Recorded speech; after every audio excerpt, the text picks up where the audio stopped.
ಮುಂಚೆಯಿಂದನೂ life ಚೆನ್ನಾಗಿದೆ, ಲೈಫನ್ನು enjoy ಮಾಡಬೇಕಷ್ಟೆ. ಇದು ರಂಗಭೂಮಿ ತುಂಬ ಕಲಿಸಿದೆ. ಈಗ ಶಂಕರ್ ನಾಗ್ ಅವ್ರ ಜೊತೆಲಿಗೆಲ್ಲ ಕೆಲಸ ಮಾಡಿದ್ದೀನಿ ನಾನು. ಹಂಗೆ ಅವರಾಗೆ ಒಂದಷ್ಟು ಕಲಿಸಿರೋದು, ನಾವು ನೋಡಿ ಕಲ್ತಿರೋದು ಎಲ್ಲ ಸೇರಿಕೊಂಡಿದೆ.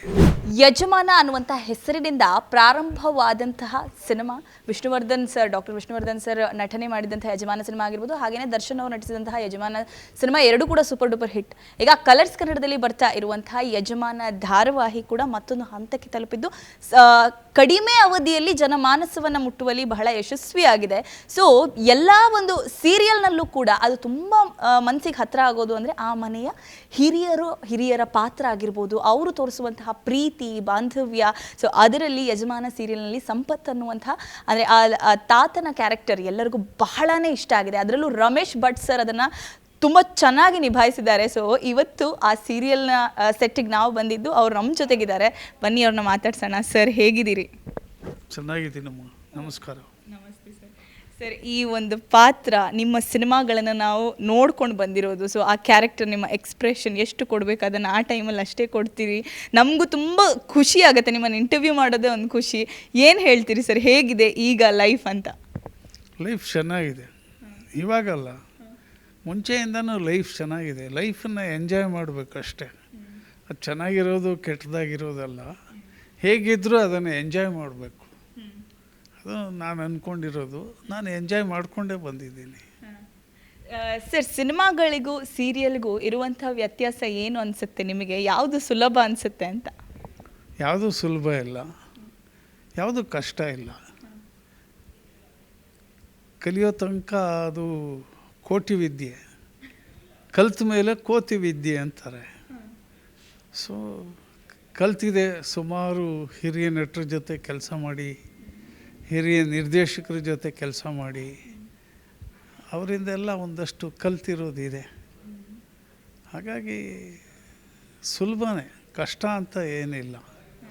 ಇವತ್ತಿಗೂ ಕೂಡ ನೀವು ಮಾಡಿರುವಂಥ ಸಿನಿಮಾದಲ್ಲಿ ನಮಗೆ ತುಂಬ ರೆಕಗ್ನೈಸಬಲ್ ಒಂದು ತಂದೆಯ ಪಾತ್ರ ಆಗಿರ್ಬೋದು, ಅಥವಾ ಎಲ್ಲ ಪಾತ್ರನ ಅಷ್ಟು ಅಚ್ಚುಕಟ್ಟಾಗಿ ಅದಕ್ಕೆ ಹೇಗೆ ಬೇಕು ನಿಭಾಯಿಸ್ತೀರಿ? ಎಲ್ಲಿಂದ ಕಲ್ತ್ರಿ ಇದನ್ನು, ಹೇಗೆ ಅಂತ?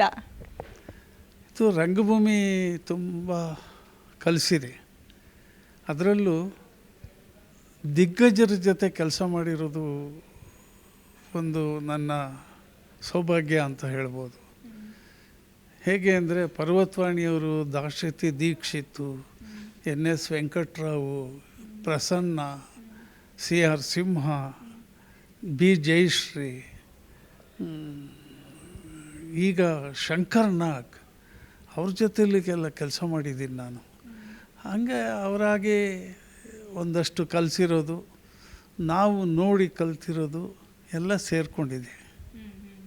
ಇನ್ನು ಯಜಮಾನ ಸೀರಿಯಲ್ನಲ್ಲಿ ನಾನೊಂದು ಸೀನ್ ನೋಡ್ತಾ ಇದ್ದೆ. ಅದರಲ್ಲಿ ಅವರು ವಿಷ ಕುಡಿಯೋಕ್ಕೆ ಹೋಗ್ತಾರೆ, ನೀವು ಕುಡಿಬೇಡಮ್ಮ ಅಂತ ಹೇಳೋದು ರೀತಿ ಆಗಿರ್ಬೋದು, ಅದರಲ್ಲಿ ನೀವು ಕೊಡುವಂಥ ಸಡನ್ ಶಾಕಿಂಗ್ ರಿಯಾಕ್ಷನ್ ಆಗಿರ್ಬೋದು, ಭಾಳ ಚೆನ್ನಾಗಿ ಮೂಡ್ ಬಂದಿದೆ ಸರ್.